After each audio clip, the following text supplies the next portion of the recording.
Steve Jobs a dit qu'il est celui qui va apprendre aux ordinateurs à penser comme des gens au lieu d'apprendre aux gens à penser comme un ordinateur. Et il y est parvenu à travers la marque Apple. Bill Gates a dit qu'il est le père des logiciels informatiques et il l'a démontré à travers sa marque Microsoft. Jésus-Christ, quant à lui, a dit qu'il est l'homme qui peut détruire le temple et le reconstruire en 3 jours. Il est mort et il est ressuscité le 3e jour, comme nous le relatent les Saintes Écritures, la Bible. La Bible, faut-il le rappeler, reste jusqu'à preuve de contraire le best-seller de tous les temps. Alors, la question se pose, ces hommes, qu'ont-ils fait pour pouvoir découvrir qui ils sont? Qu'ont-ils fait pour pouvoir aller à la rencontre de leur destinée et impacter le monde? Il sera question dans ce numéro de faire recours au raisonnement par l'absurde pour te démontrer qui tu n'es pas. Mais avant d'aller à l'essentiel, rappelle-toi de ces paroles de Steve Jobs pour qui ton temps est limité. Ne le gâche pas en menant une existence qui n'est pas la tienne. Générique.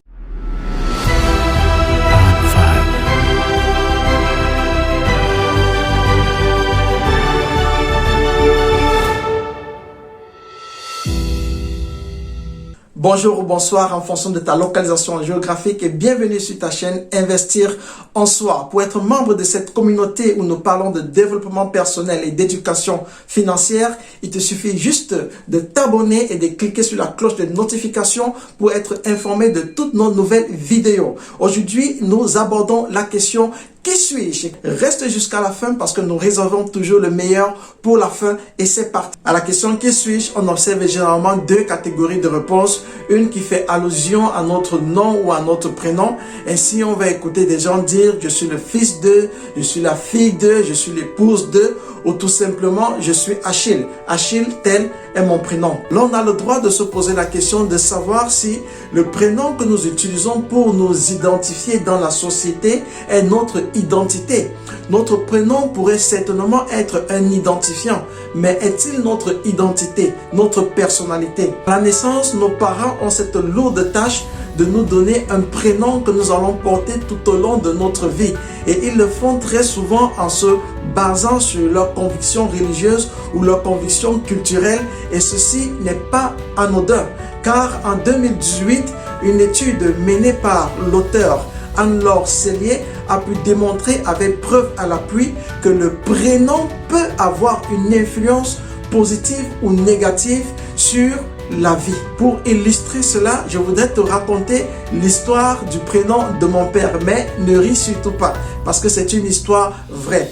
Donc je me suis laissé raconter par mon père l'histoire de son prénom tel qu'elle lui a été contée par ma grand-mère. Donc à sa naissance, ils lui donnèrent un nom ayant une signification plus ou moins étonnante parce que son prénom signifiait fouilleur de poubelle. Dans son innocence, dans son inconscience, il pleura pendant des semaines et des semaines de façon intuitive et comme divinement averti, alerté.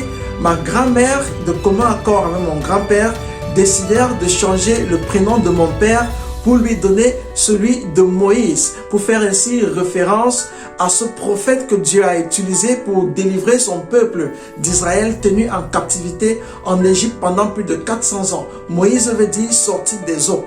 Et comme par enchantement ou par pur hasard ou par coïncidence, dans la réalité, mon père a été effectivement un véritable instrument dans la croissance de notre famille, que ce soit la croissance spirituelle ou la croissance matérielle et financière. Il a été un véritable pilier. Alors je me suis interrogé, est-ce que c'est parce que mon père s'appelle Moïse qu'il a pu, n'est-ce pas, être un véritable instrument dans le rehaussement du niveau de vie de la famille au sens large du terme? Je ne pense pas, parce que je crois qu'il y est parvenu parce que c'est un véritable travailleur. En observant de près la vie des uns et des autres, je me suis rendu compte que le prénom que nous portons n'est pas nécessairement notre identité. Je m'appelle Achille, mais cela ne fait pas de moi un héros de la mythologie grecque. Cela ne fait pas de moi un séducteur réputé, car c'est ainsi qu'était reconnu Achille dans son temps. Achille, c'est mon prénom, mais Nous sommes plusieurs dans le monde entier à avoir ce prénom de Achille. Ceci dit, je ne saurais m'identifier au prénom de Achille comme étant mon identité, sinon juste pour me distinguer dans la société. Car il y a plusieurs Achilles, mais nous sommes tous différents les uns les autres. Nous ne sommes pas identiques, nous sommes tous distincts. On va prendre un exemple, celui du caméléon. Caméléon vient de deux racines. Kama, qui signifie sur la terre, sur le sol, et léon, qui signifie lion. Donc, de traduire de façon littérale, caméléon signifie sur la terre lion, ce qui n'a donc rien à voir avec sa capacité à s'adapter à son environnement et à changer de couleur. C'est une très bonne chose pour les parents de donner un prénom à leur enfant en fonction de la destinée qu'ils souhaitent voir ces derniers accomplir. Mais est-ce pour autant dire que le prénom donné à un enfant est son identité? Je ne pense pas. Parce que j'ai vu des gens qui s'appellent Jésus, mais jusqu'à aujourd'hui, ils n'ont pas marché sur des eaux, ils n'ont pas changé l'eau en vin, ils n'ont pas accompli des exploits. Au contraire, ils vivent une vie complètement opposée, complètement contraire à celle de Jésus-Christ. Lui qui vivait dans la pureté et eux, ils vivent plutôt dans l'impureté. Ce sont des séducteurs réputés. Je connais également le docteur Camden Dieu-Nodor. Il aime bien se faire appeler le général de Dieu. Toutes mes salutations. Est-ce que Dieu ne dort pas dans sa vie tout simplement parce qu'il s'appelle Dieu-Nodor? Je ne crois pas. Parce que je l'ai fréquenté et je pense que s'il ne prend pas du poids, c'est certainement à cause des très longs jeûnes répétés qu'il effectue. Et sur le plan spirituel, plus tu jeûnes, plus tu emmagasines de la puissance. Alors, ce monsieur, ce docteur, cet homme de Dieu, il a de l'impact dans le monde entier, dans plusieurs pays en Afrique, tout simplement parce qu'il a accepté de suivre le processus par lequel est passé Jésus-Christ. Il a, à une période de sa vie, décidé de s'enfermer dans une chambre juste avec sa guitare et un peu d'eau et de chercher la face de Dieu et de dire: Dieu, je ne quitterai pas cette chambre sans avoir rencontré ta puissance. Et après quelques jours, le surnaturel s'est produit. Il a pu, n'est-ce pas, vivre l'expérience de ce qu'il appelle les cieux ouverts. Donc, ce n'est pas parce qu'il s'appelle Dieu-Nodor qu'il manifeste le surnaturel, qu'il accomplit des exploits dans le monde spirituel.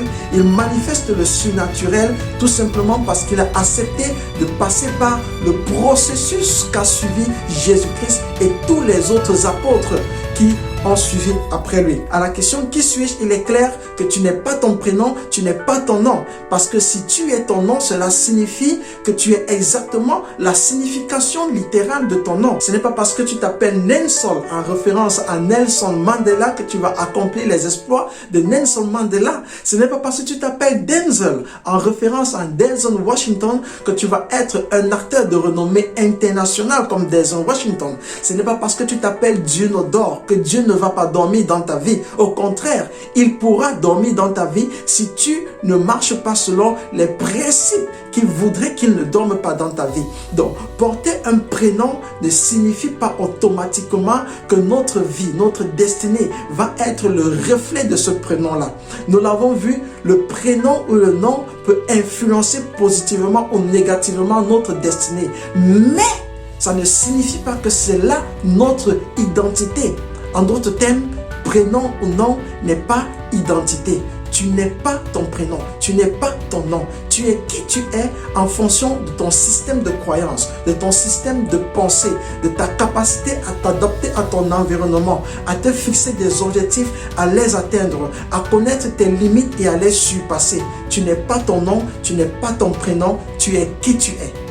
Qui suis-je? Il y a deux catégories de réponses. La première catégorie, c'est faire référence à son nom ou à son prénom. Et la deuxième catégorie, c'est faire allusion à sa profession. Plusieurs diront: je suis professeur de comptabilité ou je suis expert comptable, je suis docteur en médecine, je suis ingénieur en génie civil ou je suis femme au foyer, je suis ménagère. Alors, qui es-tu? Es-tu ta profession? Pour mieux illustrer cela, je vais te raconter l'histoire d'une dame dont je préfère taire le nom. C'est une directrice d'école primaire qui n'arrivait pas à joindre les deux bouts au point de se retrouver dans l'obligation d'emprunter de l'argent auprès de ses collègues de service qui, faut-il le rappeler, avaient un salaire inférieur aux siens. Parce que convaincue qu'elle méritait mieux de la vie, elle remit en question les raisons même de son existence. Et dans cette remise en question, il se produisit un choc d'idées dans son encéphale et il eut un résultat qu'elle devait mettre à profit les terres arabes qu'elle avait à sa disposition. Ainsi, parallèlement à son travail de directrice, elle s'engagea dans la culture des légumes et elle découvrit qu'elle avait des mains vertes.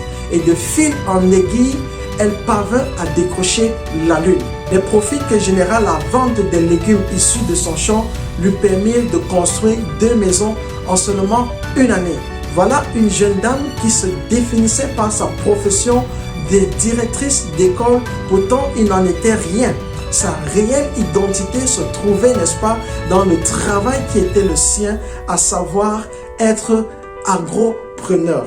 Es-tu ta profession ou es-tu ce que tu as? Parce que à travers notre profession, nous parvenons, n'est-ce pas, à générer des revenus et à acquérir des biens matériels. Alors, es-tu ta profession ou es-tu ce que tu as? Si ce que tu as cesse d'être, alors cesses-tu d'être? Si ta profession cesse d'exister, alors cesses-tu d'exister? Voilà la question fondamentale. Qui es-tu en réalité? Il y a des professions qui ont disparu avec le temps, tout simplement à cause, n'est-ce pas, des avancées technologiques. Alors tu ne peux pas te définir à travers ta profession, car ta profession peut cesser d'être. Mais toi, tu ne cesses pas d'être, tu continues d'être. Es-tu ce que tu as? Tu ne peux pas te définir par rapport à ce que tu as, parce que ton téléphone, tu peux le perdre, mais tu ne cesses pas d'être. Tu continues d'être même si tu n'as pas de téléphone. Tu continues d'être même si tu n'as plus de maison. Tu continues d'être même si tu n'as plus les biens immobiliers. Donc, tu ne peux pas te définir par rapport à ce que tu as. Tu ne peux pas te définir par rapport à ta profession. Tu es tout simplement qui tu es. Alors, je ne vais surtout pas avoir la prétention de te dire qui tu es, parce que qui suis-je est une question qu'on se pose à soi-même. Cependant, nous allons dans les prochains épisodes toucher à des questions spécifiques qui vont t'aider à réellement comprendre qui tu es, qui vont t'aider à découvrir quelle est ta réelle identité. J'espère que cette vidéo t'a été utile et si c'est le cas, n'hésite pas à te donner un petit pouce bleu. Question, n'est-ce pas, de nous encourager dans ce travail. Nous te donnons rendez-vous mardi prochain pour un autre numéro qui sera une suite de celui-ci où nous allons, n'est-ce pas, toucher à des questions essentielles qui vont te permettre de te faire une idée de qui tu es réellement. Rendez-vous à mardi prochain, s'il plaît à Dieu.